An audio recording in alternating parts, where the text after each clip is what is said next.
Motown Recording Studios. That was everything for music. I believe it opened. April 14th, 1960.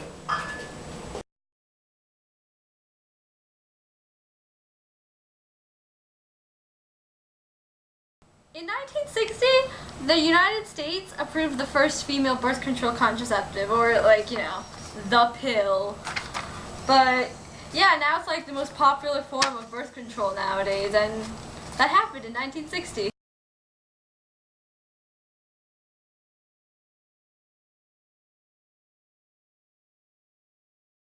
In 1960, I think that's when the Berlin Wall went up in East Germany.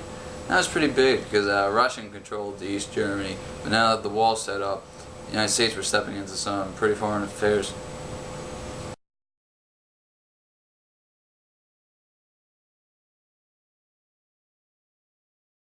In 1961, one of the most iconic movies of all time came out. Breakfast at Tiffany's with Audrey Hepburn, and who doesn't love her, you know? That movie it was such a big deal, nominated for so many Academy Awards, and I just think that it represents the 1960s.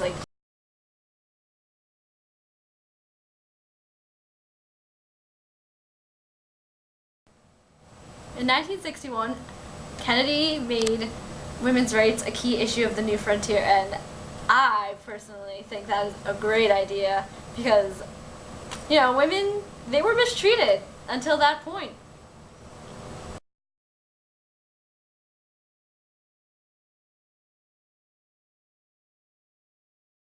Dick Van Dyke Show, that came out in 1961. I think less than 1966. That show is just hilarious.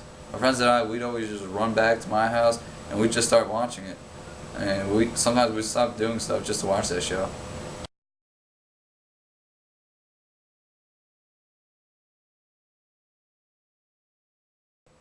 In 1962, this new baseball team started up in New York, the New York Mets. I thought it was great because the Dodgers moved out. My family refused to become Yankee fans, refused to follow them, and now we got this new team in New York now. But it.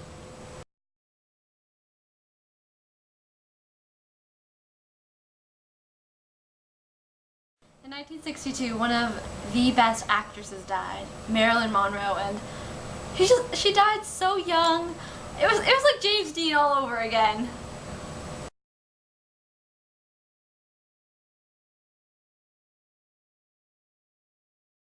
1963, Beatlemania exploded onto the scene. It marked the start of British invasion because the Beatles came on the Ed Sullivan Show, and it just made everyone go crazy for their music.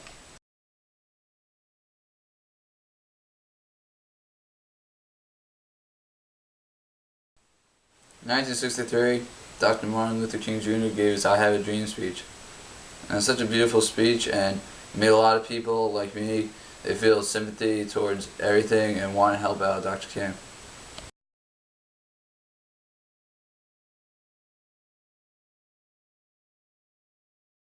I remember 1963, President JFK was shot.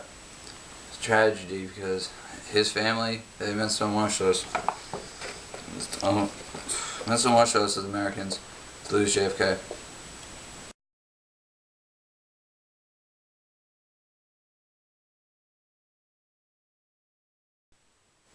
In 1964, they passed that Civil Rights Act.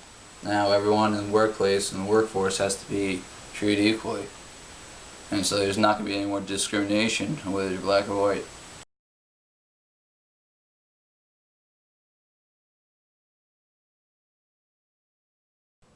In 1964, they're making those Ford Mustangs, and they're making them pretty quickly, so as soon as you know it, everyone had one, and everyone had one, so you didn't want to be the only one that didn't have a Ford Mustang, so you bought it.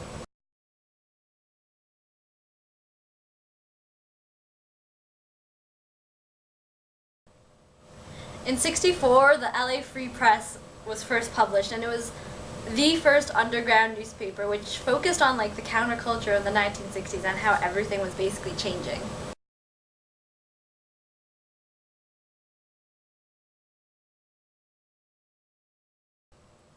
In 1965, the United States passed the National Voting Rights Act of 1965. But seriously though, it was a landmark piece of legislation because it stopped discriminatory voting practices that were against African Americans.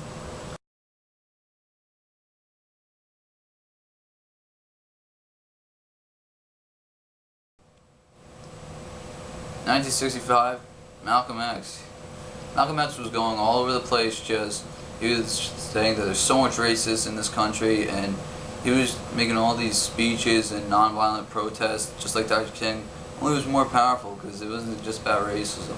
It's also about humanism and just being a good human being.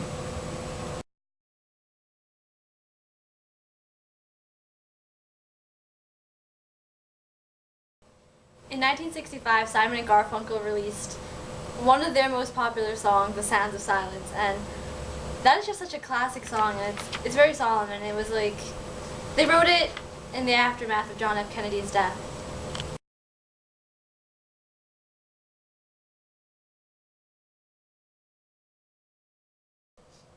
In 1966, Walt Disney died.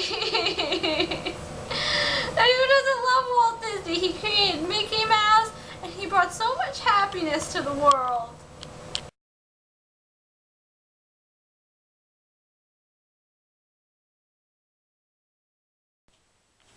In 1967, the summer of love was going on. It was just, people would gather in all the big major cities, and it's like psychedelic drugs over there and sexual freedom over there and melting pot of music and just hippies everywhere, man.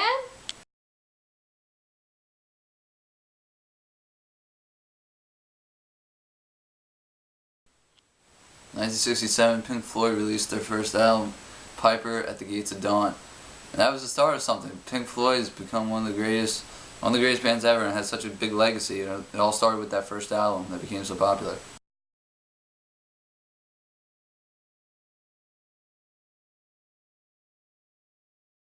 In 1967, the movie The Graduate came out, starring Dustin Hoffman and Anne Bancroft, and she was like the first like cougar on film, and like she was hot, man. She was hot.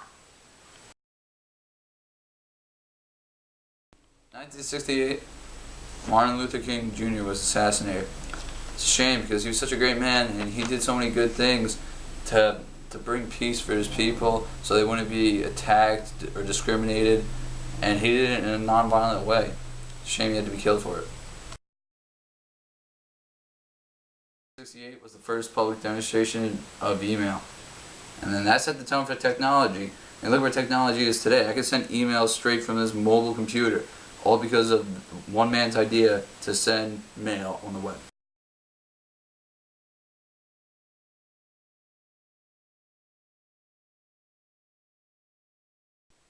In 1968, John Steinbeck died, and he was a popular writer known for writing The Grapes of Wrath and Of Mice and Men, and those classic books.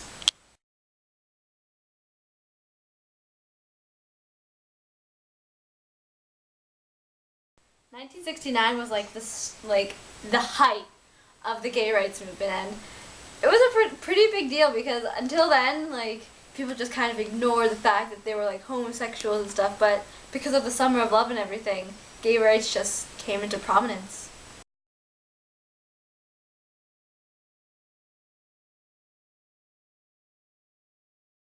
In 1969, we, the United States of America, sent two men, Buzz Aldrin and Neil Armstrong, onto the moon.